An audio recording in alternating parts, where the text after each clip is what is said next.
নমস্কার বন্ধুরা, রান্নার রহস্যে জানাই সকলকে স্বাগত। বন্ধুরা, আর একই স্বাদের রেসিপি বারবার নয়, হাজারেরও বেশি রেসিপি নিয়ে হাজির হয়েছি রান্নার রহস্যে। আর আজকে আপনাদের সাথে শেয়ার করে নিচ্ছি ম্যাগি মশলা দিয়ে মাছের ঝোল, যেটা ব্যাচেলার ও নতুন গৃহিণীদের জন্য আদর্শ একটা রেসিপি। তো প্রথমেই উপকরণে চলে আসা যাক।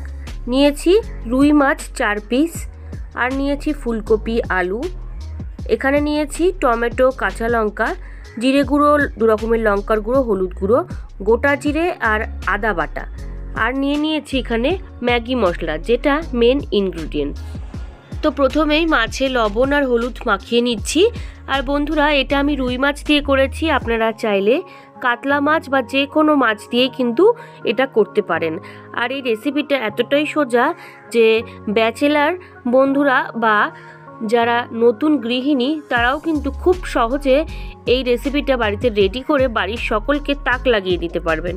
তো দেখুন, গল্প করতে করতে মাছে কিন্তু আমি খুব ভালো করে লবণ আর হলুদ মাখিয়ে নিলাম। তো মাছে তো লবণ হলুদ মাখিয়ে নিয়েছি, তার পাশাপাশি একটা মশলা রেডি করে নিচ্ছি।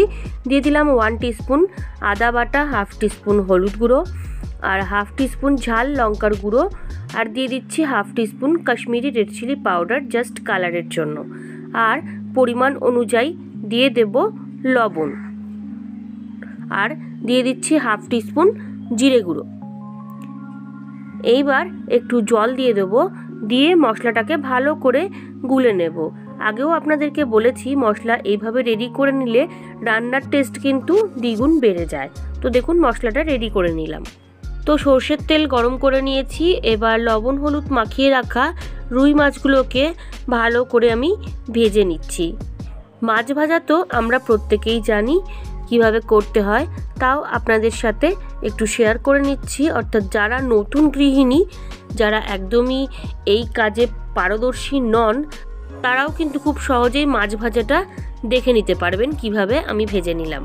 তো দেখুন, গল্প করতে করতে মাছটাকে একটুখানি উল্টে পাল্টে দিলাম।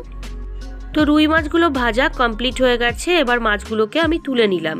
এবার ওই তেলের মধ্যে দিয়ে দিলাম 1/2 টিস্পুন গোটা জিরে। জিরেটা দেওয়ার পরে দিয়ে দিলাম একটুখানি হলুদ, তার মধ্যে দিয়ে দিচ্ছি আলু এবং ফুলকপি। হলুদটা দেওয়ার কারণ হলো তেলটা তাহলে ছিটকবে না। হলুদ বা লবণ দিলে তেল কিন্তু ছিটকয় না। তো দেখুন, আমি এখানে লম্বা করে কেটে রাখা আলু আর ফুলকপিটা দিয়ে দিলাম। আমি এখানে আমার আন্দাজ অনুযায়ী আলু ফুলকপি দিয়েছি, আপনারা আপনাদের আন্দাজ অনুযায়ী দিতে পারবেন, কতজন লোক তার ওপর ডিপেন্ড করে। তো দেখুন, ভালো করে গল্প করতে করতে আলু ফুলকপিটাকে ভেজে নিচ্ছি। তো ফাইনালি আলু ফুলকপিটা মোটামুটি ফ্রাই করা হয়ে গেছে। এবার দিয়ে দিচ্ছি টমেটো এবং কাঁচা লঙ্কা। টমেটোটাকে আমি একটু পাতলা পাতলা করে কেটে নিয়েছি, ওই একটা টমেটোই দিয়েছি, তার বেশি লাগবে না। টমেটো দেওয়ার পরে দিয়ে দিচ্ছি যে মশলাটা আমি গুলে রেখেছিলাম, অর্থাৎ হলুদ গুঁড়ো, 2 রকমের লঙ্কার গুঁড়ো, জিরে গুঁড়ো, লবণ আর আদা বাটা দিয়ে, যেটা আমি ভালো করে গুলে রেখেছিলাম, সেইটা আমি দিয়ে দিলাম।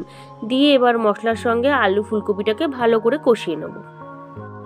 প্রায় মিনিট 5 থেকে 6 আমি ভালো করে মশলাটাকে কষিয়ে নিয়েছি। আপনারা দেখুন, অয়েল কিন্তু অলরেডি রিলিজ করে দিয়েছে। এইবার দিয়ে দিলাম গরম জল। এখানে 1 গ্লাস পরিমাণে গরম জল অ্যাড করে দিলাম, দিয়ে ভালো করে মিশিয়ে নিচ্ছি। মিশিয়ে নিয়ে এবার ফুটতে দেব। তো আপনারা দেখুন, ফুটতে শুরু করে দিয়েছে। এইবার আমি 10 থেকে 15 মিনিটের জন্য ঢাকা দিয়ে দিচ্ছি। প্রায় 15 মিনিট বাদে ফিরে এলাম। আপনারা দেখুন, ঝোলের কালারটা কিন্তু জাস্ট অসাধারণ এসেছে, আর আলু আর ফুলকপি কিন্তু খুব ভালো করে সেদ্ধ হয়ে গেছে। তো এইবার দিয়ে দিচ্ছি ম্যাগি মশলা। এখানে আমি ম্যাগি মশলার যে পাউচ প্যাকেট পাওয়া যায় সেইগুলো কিনে নিয়ে এসেছি, সেখান থেকে 1 প্যাকেট আমি দিলাম। 1 প্যাকেটের বেশি কিন্তু 4টে মাছের জন্য লাগবে না। যদি বেশি পরিমাণে মাছ হয় তাহলে সেক্ষেত্রে আপনারা 2টো প্যাকেট ইউজ করতে পারেন। আমার এখানে 4 পিস মাছ আছে, তাই জন্য 1 প্যাকেট ইউজ করেছি। তো ম্যাগি মশলাটা দিয়ে ভালো করে মিশিয়ে নেওয়ার পরে ভাজা মাছগুলো আমি অ্যাড করে দিচ্ছি। আবারও বলছি, এই মাছের ঝোলটা খেতে কিন্তু জাস্ট অসাধারণ হয়। আপনারা অবশ্যই বাড়িতে একবার ট্রাই করে দেখবেন, আশা করি আপনাদের খুব ভালো লাগবে।